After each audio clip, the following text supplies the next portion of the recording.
Hi, welcome to my channel. All updates for you. First time சேனலுக்கு வரவங்க மறக்காம subscribe பண்ணிக்கோங்க. அண்ணாமலை யூனிவர்சிட்டியில் வரப்போகிற எக்ஸாம் வந்து ஆன்லைன் எக்ஸாம் தான். ஸோ ஆன்லைன் எக்ஸாம்னால எல்லாருக்கும் தெரியும், அது ஓப்பன் புக் எக்ஸாம் தான். ஸோ அந்த ஓப்பன் புக் எக்ஸாமை வந்து எப்படி எழுதுறது, சிம்பிள் ட்ரிக்ஸ் என்ன, எந்த மாதிரி ஈஸியாக வந்து எழுதலாம் அப்படின்னு சொல்லிட்டு இன்றைக்கி வீடியோவில் வந்து பார்க்க போகிறோம். ஸோ வீடியோவை ஸ்கிப் பண்ணாமல் பாருங்கள். கண்டிப்பாக இந்த எல்லா இன்ஸ்ட்ரக்ஷனுமே உங்களுக்கு ரொம்ப ரொம்ப யூஸ்ஃபுல்லாக இருக்கும். ஃபஸ்ட்டு டிப்ஸ் என்னன்னு பார்த்தீங்கன்னா, நீங்கள் வந்து எல்லா எக்ஸாமுக்கான புக்ஸையுமே ஃபஸ்ட்டு ரெடி பண்ணி வச்சுக்கோங்க. அது ரொம்ப ரொம்ப முக்கியம். ஏன்னு பார்த்தீங்கன்னா, நீங்கள் வந்து அரியர் எக்ஸாமும் எழுதுவீங்க, கரண்ட் செம்மும் எழுதுவீங்க. ஸோ எல்லா புக்ஸுமே அந்தந்த கோட்ஸுக்கு ஏற்ற மாதிரி ஒவ்வொரு சப்ஜெக்ட்டுக்கு ஒவ்வொரு கோட்ஸ் இருக்கும். ஸோ அதை பார்த்து கரெக்டாக வந்து எடுத்து வச்சுக்கோங்க. சில பேர்கிட்ட வந்து புக்ஸ் இருக்காது, ஏன்னா யூனிவர்சிட்டிலேருந்து இன்னும் அனுப்பியிருக்க மாட்டாங்க நிறைய பேர் சொன்னீங்க. சில பேர்கிட்ட புக்ஸை நாங்கள் வந்து மிஸ் பண்ணிட்டோம், ஓல்டு ஸ்டூடெண்ட்டுன்னு சொன்னீங்க. ஸோ நீங்களாம் என்ன பண்ணலான்னா, வெப்சைட்லேருந்து புக்கு டவுன்லோட் பண்ணிக்கலாம், சாஃப்ட் காப்பி. ஸோ அது எப்படி பண்ணுறதுன்னு கீழே டிஸ்கிரிப்ஷன் பாக்ஸில் லிங்க் வச்சுருக்கேன். அந்த ஸ்டெப்ஸை ஃபாலோ பண்ணி நீங்கள் மெட்டீரியல்ஸை வந்து வெப்சைட்லேருந்து எடுத்துக்கோங்க. ஸோ ஃபஸ்ட்டு டிப்ஸ் என்னென்னா, உங்களுக்கான புக்ஸை வந்து நீங்கள் ரெடி பண்ணி வச்சுக்கோங்க. செகண்டு பார்த்தீங்கன்னா, ஸோ ஓப்பன் புக் எக்ஸாம் தானே அப்படின்னு சொல்லிட்டு நிறைய பேர் என்ன பண்ணுவாங்கன்னா, படிக்காமல் டேரெக்டாக எக்ஸாம் அப்போ தான் வந்து புக்கை எடுப்பாங்க. அதுதான் வந்து பெரிய தப்பாயிரும். ஏன்னா ஓப்பன் புக் எக்ஸாமில் எது எங்கே இருக்குன்னு கண்டுபிடிக்கிறது வந்து ரொம்ப கஷ்டம். ஸோ நீங்கள் என்ன பண்ணுங்கன்னா, எல்லா புக்ஸ்லையுமே அந்த சிலபஸ் வந்து ஃப்ரண்ட்டில் கொடுத்துருப்பாங்க. ஸோ உங்களுக்கு இந்த பேப்பரில் வந்து என்னென்ன டாபிக்ஸ் இருக்குது, எத்தனை யூனிட்ஸ் இருக்குதுன்னு ஃபஸ்ட்டு பார்த்துக்கோங்க. நீங்கள் புக்கு ஃபுல்லாக படிங்கன்னு நான் சொல்லலை, டாபிக்ஸ்லாம் என்னென்ன இருக்குது அப்படின்னு சொல்லிட்டு ஃபஸ்ட்டு பார்த்து வச்சுக்கோங்க.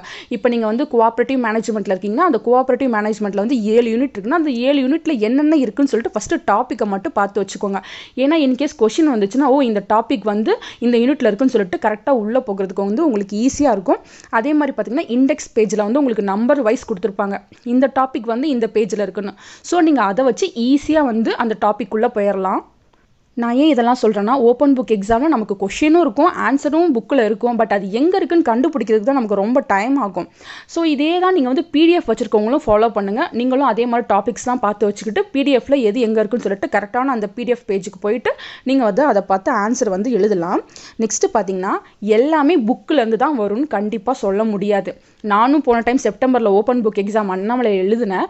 எனக்கு வந்து 10 கொஷின் கொடுத்துருந்தாங்கன்னா, அதில் வந்து ஒரு 6 கொஷின் தான் வந்து புக்கிலேருந்து வந்துச்சு, மீதி 4 வந்து புக்லேயே இல்லை. ஸோ அந்த டைமில் நம்ம என்ன பண்ணணும்னா, கூகுளில் தான் சர்ச் பண்ணி எழுதுகிற மாதிரி இருந்துச்சு. நான் என்ன பண்ணேன்னா, கம்பல்சரி இதை அட்டன் பண்ணுன்ற சுச்சுவேஷனில் போயிட்டு நான் தமிழில் வந்து எழுதியிருந்தேன். ஸோ கூகுளில் போயிட்டு தமிழில் தான் சர்ச் பண்ணி எனக்கு விக்கிபீடியாவில் வந்து ரிலேட்டடான நிறைய ஆன்சர் வந்து கிடச்சிச்சு. ஸோ எனக்கு பேஜுக்கு ஏற்ற மாதிரி நான் வந்து ஆன்சர் வந்து ரிட்ரைவ் பண்ணி எழுதிட்டேன். ஸோ தமிழ் மீடியமில் எழுதுகிறவங்க தமிழில் சர்ச் பண்ணுங்கள், இங்கிலீஷ் மீடியமில் இருக்கவங்க இங்கிலீஷில் சர்ச் பண்ணுங்கள். சில விஷயம் வந்து தமிழில் கிடைக்காது, இங்கிலீஷில் மட்டும்தான் கிடைக்கும். ஸோ முடிஞ்சளவு வந்து அதை கன்வெர்ட் பண்ணி எழுதுறதுக்கு ட்ரை பண்ணுங்கள். அப்படியுமே முடியலனா அதுக்கு ரிலேட்டடாக ஏதாவது எழுதி வச்சுருங்க. அப்படி தான் பண்ண முடியும். ஏன்னா வந்து எல்லாமே வந்து கொஷின் பேப்பரில் இருக்கிறது வந்து புக்கில் இருக்குன்னு சொல்ல முடியாது. மோஸ்ட்லி கண்டிப்பாக இருக்கும், சில கொஷின் வந்து மிஸ் ஆகும். நெக்ஸ்ட்டு முக்கியமானது பார்த்தீங்கன்னா, நீங்கள் உங்கள் கொஷின் பேப்பரில் வந்திருக்க ஆன்சர் வந்து புக்கில் இருக்கும். பட் புக்கில் என்ன இருக்குன்னு பார்த்தீங்கன்னா, 2 பேஜுக்கு தான் அதுக்கான ஆன்சர் வந்து கொடுத்துருப்பாங்க. பட் அது வந்து 20 மார்க் கொஷினாக இருக்கும். நீங்கள் மினிமம் 5லேருந்து 6 பேஜ் எழுதுகிற மாதிரி இருக்கும். ஸோ நீங்கள் என்ன பண்ணணும்னா, அந்த 2 பேஜில் இருக்க இன்ஃபர்மேஷனை வந்து ஒரு 5 to 6 பேஜுக்கு டெவலப் பண்ணி எழுதுகிற மாதிரி இருக்கணும். ஸோ என்ன பண்ணுறாங்கன்னா, அதுக்கு ரிலேட்டடாக வந்து வேறு ஏதாவது புக்கில் இருந்துச்சுன்னா அதை நீங்கள் எடுத்து எழுதலாம்.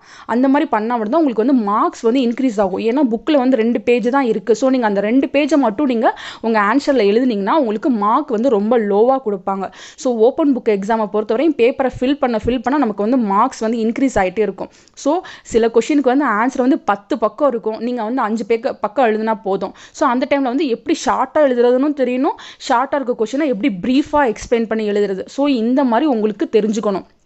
ஸோ இதெல்லாம் வந்து முன்னாடியே நீங்கள் வந்து ப்ரிப்பேர் பண்ணி வச்சுக்கோங்க. எக்ஸாம் டைமில் எப்படி எந்த டாபிக்ஸை மட்டும் எழுதலாம், எதை வந்து விடலாம் அப்படின்னு சொல்லிட்டு அதுக்கேற்ற மாதிரி இம்பார்ட்டன்ஸ்க்கு ஏற்ற மாதிரி நீங்கள் கொஷினை வந்து ஷார்ட்டாவோ இல்லை ப்ரீஃபாவோ எழுதுறதுக்கு வந்து கற்றுக்கணும். அதே மாதிரி எக்ஸாமில் நிறைய பென்ஸ் எல்லாம் யூஸ் பண்ணாதீங்க, ப்ளூ அண்ட் பிளாக் மட்டும் யூஸ் பண்ணிக்கோங்க. அது மட்டும் தான் யூஸ் பண்ணணும்னு போன டைம் சொல்லியிருந்தாங்க. பிளாக்ல பார்த்தீங்கன்னா நீங்கள் கொஷின் பேப்பர்ஸ் அண்ட் டாபிக்ஸ்லாம் எழுதுங்க. ப்ளூவில் பார்த்தீங்கன்னா நீங்கள் ஃபுல்லாகவே வந்து ஆன்சர் எழுதுறதை வந்து ஃபுல்லாக ப்ளூவில் எழுதிக்கோங்க. So blue and black use பண்ணிக்கிட்டால் நல்லது. A4 சைஸ் ஷீட் தான், நீங்கள் வந்து 2 சைடில் மார்ஜின் போட்டுட்டா மட்டும் போதும்.